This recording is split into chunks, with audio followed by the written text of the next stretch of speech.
off the G5 jet. I'm on my way to a brand new kit. Welcome back, eSIM Studios Podcast live stream, special live stream, episode number 200. On this live stream series. So, my name is Taylor Bell. This is eSIM Studios Podcast live stream, episode 200, as I mentioned earlier. Long, busy weekend. I essentially took the weekend off, so I do apologize. Normally, I've never taken 2 days off in a row. So I think out of these 200 episodes, I've only missed a handful of days. First time ever I had not live streamed more than 2 days in a row, or excuse me, more than 1 day in a row. So I do apologize for that. Let me check my volume levels just to make sure everything is good. Yeah, we're good. Okay. So, a lot going on. Actually, I know most of my subscribers are not interested in Apple and iPhone, and that's fine because honestly, I'm not either. But I do have to cover it. It is part of the job. I'm trying to make this a reputable tech news podcast, right? Show. So we will get into iPhone. We'll get into iPhone sales. Interesting statistics out of this week, coming from this weekend in regards to iPhone sales. We also have iPhone news. We have Android news. We got a lot of stuff. So I got to cap this at 30 minutes. So we'll get started here. If you miss this episode, live streaming on a bunch of different platforms. So if you're watching this, come over to YouTube and simply search eSIM Studios. Subscribe to our eSIM Studios YouTube channel. That's our home base. You can always catch the replays there. And you can always catch the audio form of this in or on, shall I say, any podcast platform in the world. Or basically 95% of all the podcast platforms in the world. So Apple Podcasts, Spotify, iHeartRadio Music app, YouTube Music, Amazon Music, wherever you listen and or get your podcast from, search eSIM Studios Podcast. We shall pop up. Or if you're looking for something that we do, just simply type in Google eSIM Studios and we'll fill up that whole page on Google when you type in eSIM Studios. So let's get into it. So we'll start with iPhone, right? So I'm going to take you back maybe 3 months ago, something like that, a few months ago. I had mentioned that with the screen, we knew Apple was going to increase the screen size, right? We knew they were going to increase the screen size of the Pro Max, 16 Pro Max and the 16 Pro, right? Pro Max was going to jump up to a 6.9 inch display, up from a 6.7. And the Pro, 16 Pro, was going to jump up to a 6.3 inch display, 6.34 inch display. And that was going to be up from a 6.1 inch display. I thought, it goes to show nobody's perfect. Even my estimates can be wrong sometimes, but I will own up to it and say that my estimations were wrong.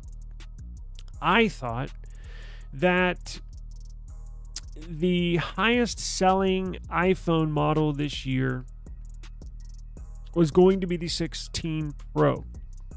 Simply because the 6.9 inch Pro Max was going to be too big, honestly. Bigger display than the S24 Ultra, right? And the S24 Ultra is a huge phone, right? It's almost unusable with one hand.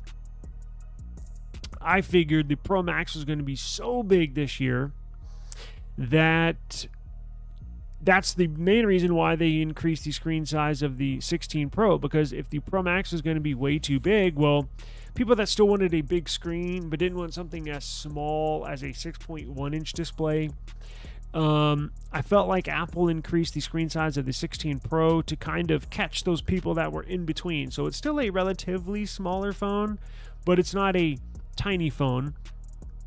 And yes, a 6.3 inch display compared to a 6.1 inch display, does make a difference, right? When using it. My opinion, 6.7 is perfect, but that's just me. So I thought the 16 Pro was going to be the highest selling iPhone. Typically, the Pro and Pro Maxes always do very good in sales as far as numbers, just raw units sold, right?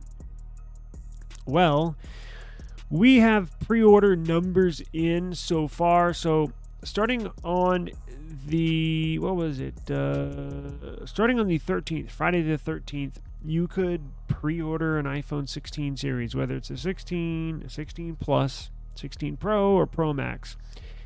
Numbers are in just from the last couple of days.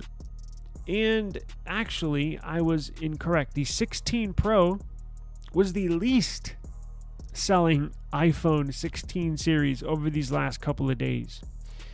Surprisingly, the 16, the base model, and the 16 Plus were the highest selling phones that Apple put out. So the 16 was the highest selling, number one seller, this total units sold. 16 Plus was the second highest seller. 16 Pro Max was the third highest seller.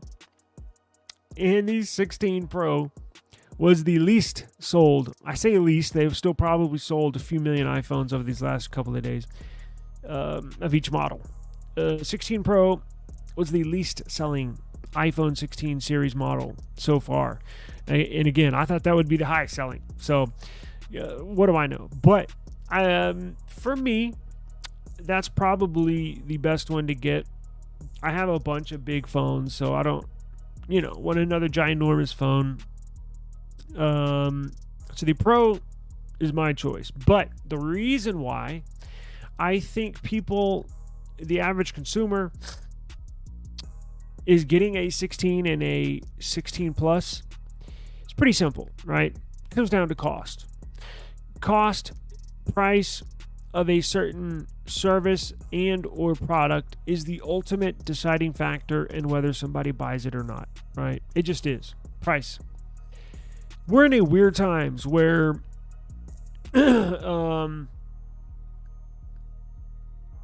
inflation's high here in America. Just went to the grocery store, as I'm sure everybody listening. You get a couple of items, just a couple of bags of food. It's $100, right? So $100, you could, money just doesn't travel as far, right? Doesn't get you as much as it used to, and that's across the board. Phones, prices are going up on phones. They have to compensate for the higher prices of the parts that they put in the phone. They have to compensate, pass the pricing on to the consumer, their costs onto the consumers, such as groceries. Have to increase the prices because the shipping cost of getting it to the store has gone higher, so they have to raise the price of the food, which compensates for the high shipping costs. So everything gets passed down to the consumer. Long story short, I believe the reason why the 16 and 16 Plus are the highest selling iPhone models of the last couple of days is because of price. Now, all the iPhone 16 models have 8 gigs of RAM. All of the iPhone 16 models are getting Apple Intelligence, AI. And I think in the typical consumer's mind, they think, well, why should I spend so much more money on the Pro and the Pro Max when I can just get a 16 or a 16 Plus and basically get the same features for a cheaper price? And I think that's what's going on. If we were not in a high inflation rate society that we live in right now in America, going back to, if you rewind the clock and you go back a few years, I think the 16 Pro, I'm not trying to defend my theory here, but I'm just saying I think that's the number one in. Look, shame on me. Maybe I should have considered that. But Apple is selling way more 16 and 16 Plus than Pro and Pro Max. That's just a fact. The numbers are out. So not only did the iPhone 16 series come out, iOS 18 was released today. Now, missing are missing in iOS 18 is the Apple Intelligence features. However, if you do have an iPhone, I strongly suggest you update your phone to iOS 18, simply because, since I'm a Android user, an Android fanboy, RCS is now activated. RCS is now live in iOS 18. Now, it still might not show up in your iPhone if you're using an MVNO. So if you're on AT&T using an iPhone, if you're on T-Mobile using an iPhone, if you're on Verizon using an iPhone, and you update your iPhone to iOS 18, RCS should be activated. Now, the smaller MVNOs like Mint Mobile, T-Mobile owns Mint Mobile. Mint Mobile put a statement out saying that RCS will not be available for Mint Mobile on iPhone for the next few months, around the new year. And that's unfortunately a common occurrence. I think Metro also put a statement out saying it's not going to be available right at launch. Cricket, I think, is not available at launch. So it looks like all the major carriers are activating RCS in iPhone, but the MVNOs, the smaller cell phone companies, are not. And there's a couple of theories, a couple of reasons why, because when you hear that, you're like, that's weird. Why would they do that? Well, I think it comes down to paying more. I think these companies want you to pay more for the service. So you can get Mint Mobile, or you can have a Go 5G Next plan with T-Mobile, and you're basically getting the same data. Technically, you're getting the same frequencies, Mint Mobile as T-Mobile. However, they preference the higher paying consumer on T-Mobile. So that's why when you look at these small in the fine print, you get premium data. You get that means they prioritize the T-Mobile customers over Mint Mobile customers if you're in a high traffic area, or if you're in a shopping center and there's a T-Mobile tower behind the shopping center. All of those people around that shopping center that actually have T-Mobile service are getting the premium data. They're prioritizing data, not only data, but speeds, how strong your signal is, and then it gives the leftovers to the Mint Mobiles, to the Metro PCSs, to the Crickets, whatever. But that would be for AT&T Tower. But I believe that's why. I think they want to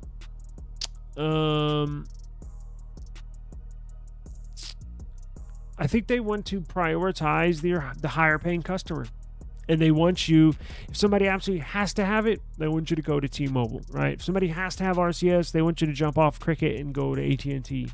If somebody has to have RCS, they want you to get off of Visible and go to Verizon.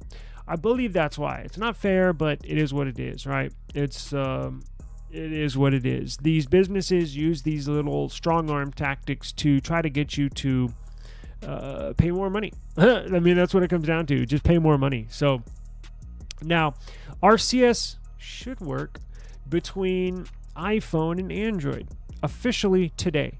And again, that's if you have an iPhone on AT&T, on T-Mobile, on Verizon. So that's the big news that came out of iOS 18 today. No Apple Intelligence. So sort of like Google, where now Google launched these new Pixel 9 series just last month. They were very careful not to, because what frustrated me last year is when Google released the 8 series, they said, "Oh, we have all these cool features." They went down the list. Oh, I can do this, and this.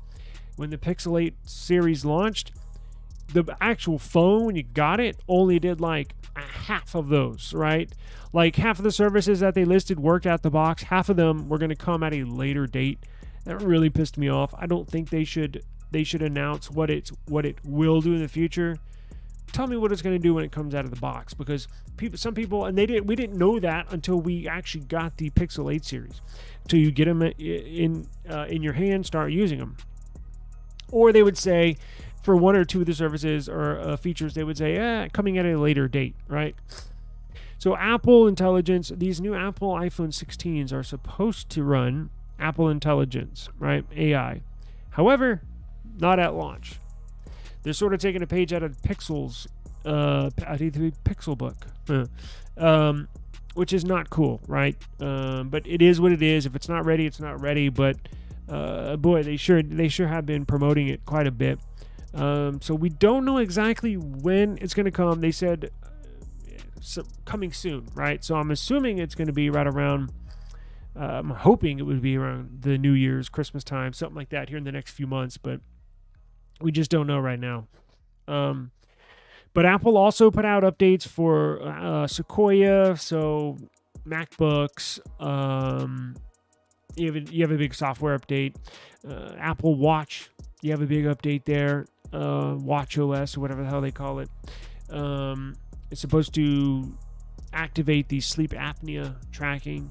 So big news, making headlines here if you have an iOS product and or device.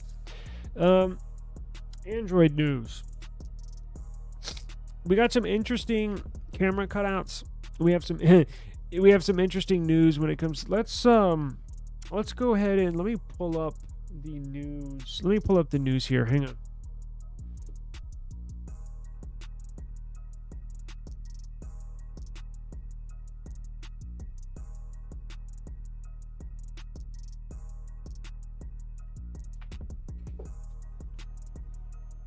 Let me mute this real quick. Give me just a second.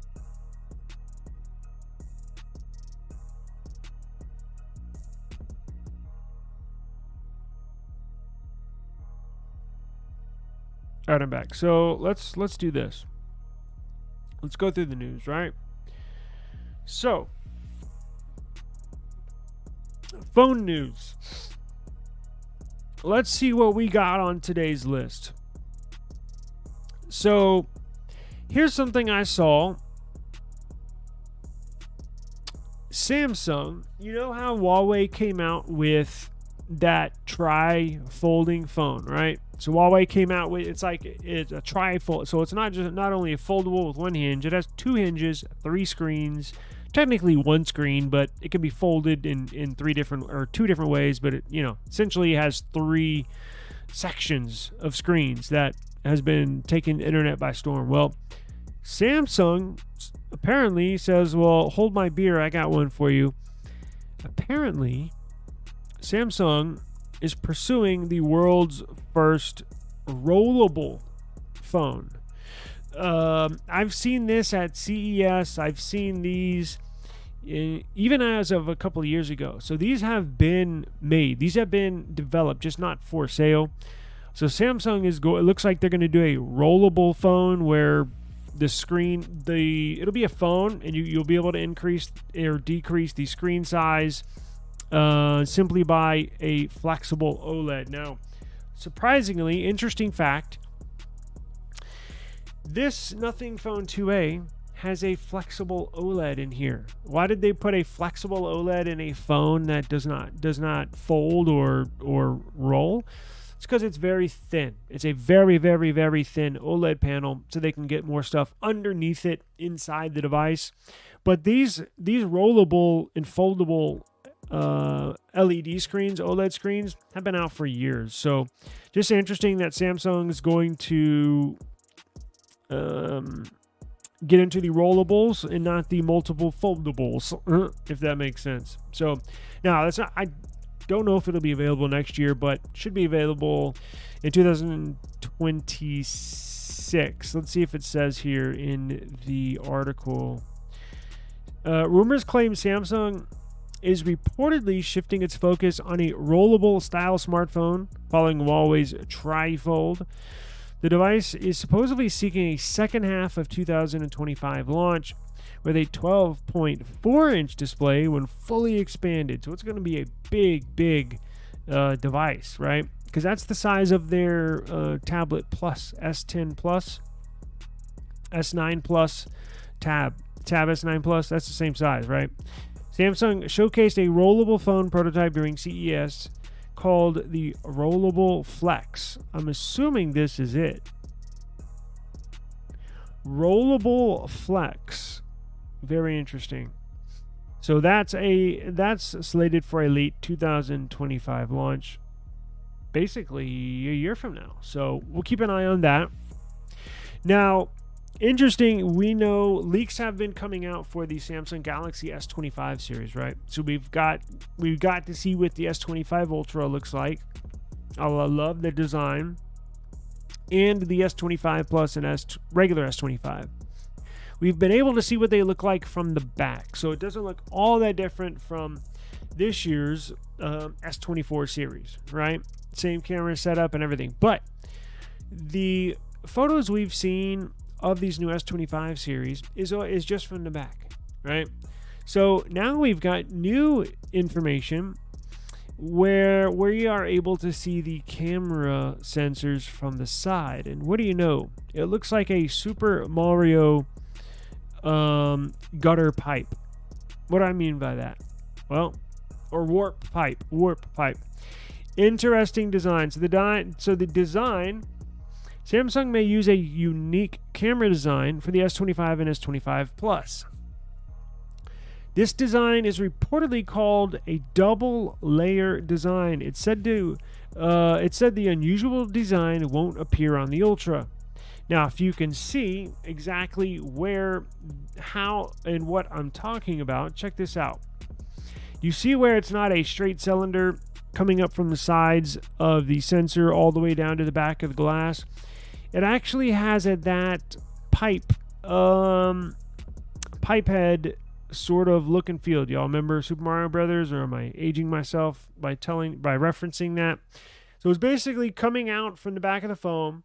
Then there's a 90-degree angle where it comes into a bigger cylinder out, and then a 90-degree angle up towards the top of the sensor. If you can see the screen right now, you can see what I'm showing you. I'm not sure what the purpose was to design it this way. I don't know if it serves a special purpose. I don't know if the sensors are bigger at top. I don't know if they're putting a special glass in there. I don't know. But it's very interesting. Just thought you would possibly find that interesting. I did. I sure did. So, and look, all these companies are starting to leak stuff. There's been a ton of leaks here over the last, I don't know, couple weeks. And that's simply because iPhone's coming out, right? So Samsung wants you to not buy the iPhone, and they want you to buy their next flagship, which, again, we haven't heard if they're going to update, if they're going to jump up and move forward their launch date, even making it 2 years in a row.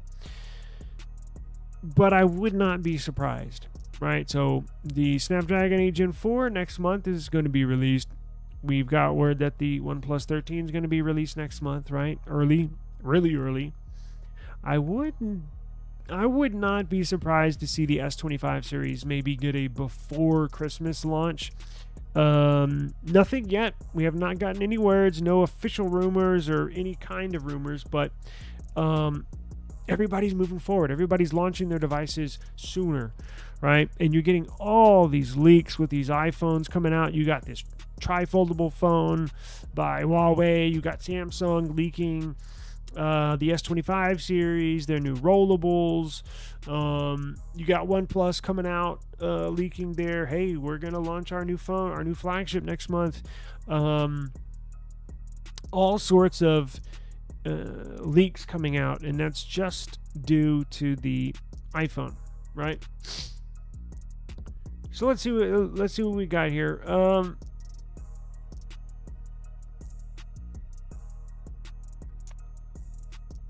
Let's see. This person is saying Apple Intelligence launch is a mess. Don't buy the iPhone 16 or install iOS 18. Okay.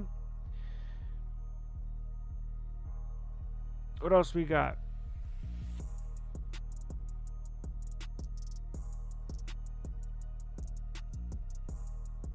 So it's interesting. Speaking of the iPhone, look at this.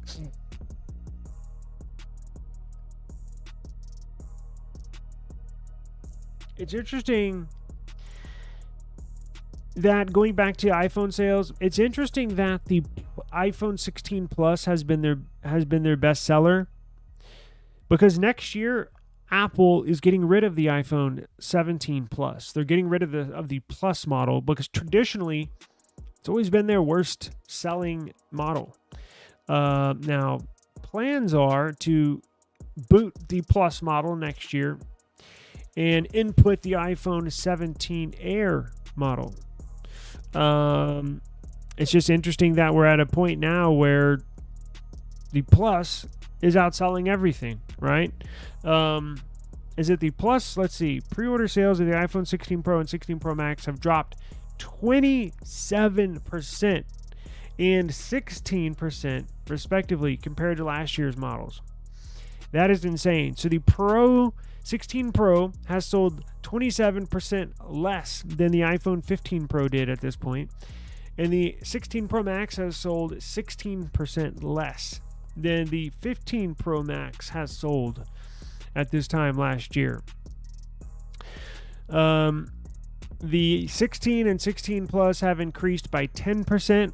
So the iPhone 16 has sold 10% more than the iPhone 15 has last year. And check this out. iPhone 16 Plus has sold, sales have increased 48%. iPhone 16 Plus sales have increased 48% compared to last year's iPhone 15 Plus sales at this point in time. It says, while there's more interest in regular iPhone 16 models than last year's variants, Pro models continue to sell significantly more. Now, time will tell. I don't know if that statement, I think they're talking about just overall units. I do know, here's an interesting fact. Right here, estimated first weekend pre-order sales, average delivery times, and shipment before pre-order of iPhone 16 models. I do know, just checking out some pre-order stuff, that the sales of the Pro Max, 16 Pro Max, have, and see, here's a fact that we don't know. So here's a piece of missing information that would help us understand these numbers, is we don't know how many units Apple has manufactured of each model. Because remember, iPhone 16 Pro or iPhone 16 Pro Max, it's not just the Pro or the Pro Max. Remember, there's a different storage variants. So with the Pro or the Pro Max, you have 3 or 4 models of the Pro or the Pro Max, right? Same thing with the 16 and 16 Plus. So just depending on how many they've manufactured, and it's all a guess, right? They pay analysts millions and millions of dollars throughout the years to try and fine-tune and guess and estimate how many they should mass produce at the very beginning, what the demand is for each model, for each storage variant, and then produce a certain number, X number of iPhone 16 Pro 256 models or 512s, right? So depending on how many models and storage variants Apple has manufactured at this point, to date right now, depends on what the delivery dates are looking like if you did pre-order an iPhone 16, right? I know you can get some on launch date on September 20th later this week, while some are pushed back into mid-October, right? And I think a lot of those are the Pro Maxes and stuff like that. But it's interesting to look at these sales numbers. It really, really is. They're going to make some big changes here coming up here in the next few years, so it shall be interesting. Now, I think a new beta came out for Android. Let's see.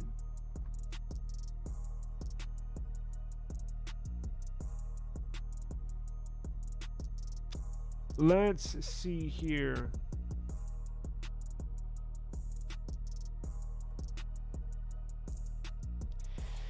I guess I could Google search it, right?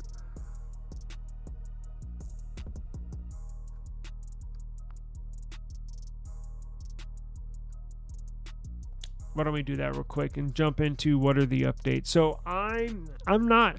So on my Pixel, I am gonna jump into the beta program, but I think I'm gonna wait for Android. I think I'm gonna wait for Android 15 to officially drop the stable build of Android 15, and then once I get the stable build of Android 15 on my device, that's when I will look into jumping into the beta program. So let's do this. Let me present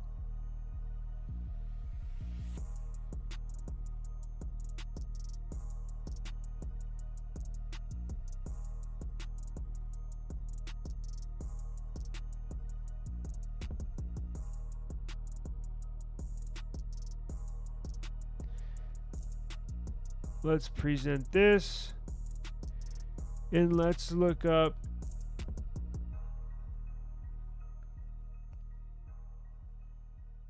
QPR1 beta 2. I think this is it right here.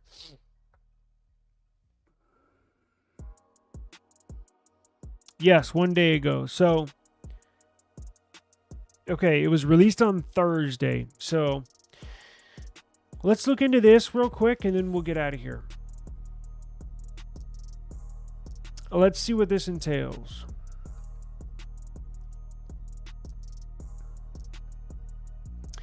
So let's see. Google released Android 15 QPR1 Beta 2 on Thursday. It's a sizable update with a number of user-facing changes.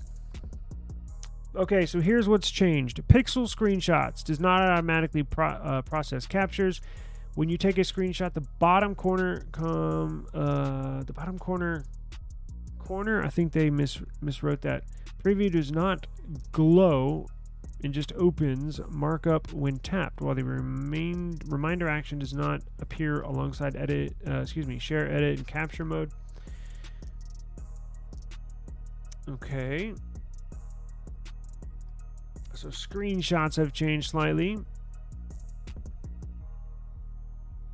See, here's a good example of why I don't ever, when a brand new version of Android comes out and the brand new beta version of that Android comes out, I typically wait a little while, right? I usually wait 2 to 3 updates and then it's probably ready for me to jump into it, because there's already some talk about a lock screen bug in this Android 15 QPR1 Beta 2 that supposedly after a reboot, the 2 lock screen shortcuts on the bottom left and right corner might not appear until you set them again in wallpaper and style. And there has been some other talks about just the overall operating system being a little buggy, getting some app force closures, and you having to basically restart your phone to get it up and operating normal. So here in another issue they've noticed is, after opening the camera app on the lock screen and then exiting by swiping up on the gesture handle, camera or the Google Home controls will end up launching again after a moment. The workaround here is closing apps by swiping on the right left edge. Interesting. So there's some little bugs here and there. Again, I think it'll be ready for me to I've overall had a pretty good experience with Android beta program dating back to years ago. But again, when a new beta version comes out, I mean, I'm talking about a new Android software comes out, whether you jump from 13 to 14 or Android 14 to Android 15, I'll typically wait probably 3 months, right? A few months, a few updates. So I'll get Android, as I mentioned, I'll get Android 15 when the official stable build is ready for my Pixel. I will download it, install it, and then a week or two after the official build, stable build comes out, then you shall get a beta update, and that's typically when I will jump into it. That's just what I've always done. So, but when that time comes, I think we're getting Android 15 for this Pixel device here, I think in a couple of weeks. Once we get that on our devices, I'll be on the lookout for the latest Android beta update. I'll probably enroll once that time comes around, and then start using my Pixel on beta software. So again, I've always had a good experience with their beta program, with only having over the years probably just a handful of issues that are very sporadic and they don't last long. So again, I'm talking years here. So when you say when you hear a handful of issues, don't think it's a lot. I'm talking I've had a good experience, so I'm not going to go through it, but pretty good. But right now, right now, technology news dominated by Apple with sales, with iOS 18, with Sequoia coming out, software update for their MacBooks, software update for their watches, software updates for their phones, iPhone 16, pre-sales, orders, shipments. Whoever ordered an iPhone 16 should get them here later this week. So if you were one of the people that did order a new iPhone 16 model, I bet it can't get here fast enough. So we are one of them, and I'm really not sure what to expect. So I might run a poll in my community tab, because wanting to know what should I test, right? Like, what do y'all want me to test with these iPhones, or with this iPhone, with these Android devices? What I can think right off the bat, obviously camera quality. We'll do picture comparisons. We'll do video comparisons. We will do battery tests, charging tests. Now, when the OnePlus, I was going to say benchmarking test, but we already know what the results are going to be of that. When the 8 Gen 4 comes out and this OnePlus 13, that's when I'll jump heavy into benchmark testing. But yeah, we'll probably just do all sorts of stuff with it. Anything I can think of, right?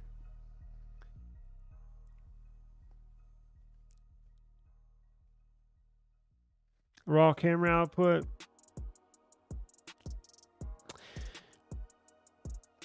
Interesting. What are you going to upgrade it for? You're going to trade in your iPhone 14 Plus? What are you getting? You getting a Pro or Pro Max, or are you getting another Plus model? You tired of big phones? Yeah. Oh, here you go. I'm going to order the 16 Pro Friday Desert Titanium. Yeah, that's the thing. I was so stuck on a Pro for testing, and then I was like, you know what? I need to get a Pro Max, and then I don't know. If I'm gonna be carrying it around, I don't want a third big phone. I already carry 2 phones at all times. I don't want a third. That's too much, man. The Pro is pretty good size. Plus, all these case companies sent Pro cases to me anyways, so I'm just gonna get a Pro. I think it's good size to hold in your hand when you're taking pictures, especially with that little camera thing up top. I think it's good size for taking pictures, because here's the deal: when you're using the Pixel's a fairly heavy phone. I'm not gonna lie, it feels nice and hefty, but can have trouble with it when you're trying to hold it, record it, do a selfie, or record with one hand. It's not an easy phone to handle. You got to get it just right. With the smaller phones, make it a lot easier to hold and take pictures with one hand. So all my phones are at least 6.7 or bigger, so and it'll be nice for a change. And obviously we'll test RCS and stuff like that, but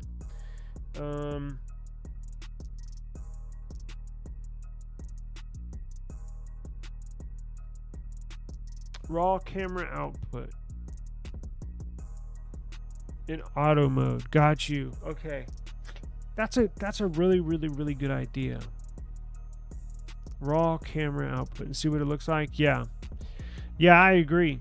In fact, you don't see too many of those on YouTube. I may do that on an individual sensor basis and then do a comparison basis. Give me a good idea. I may go outside right now and I gotta go run an errand. I actually have a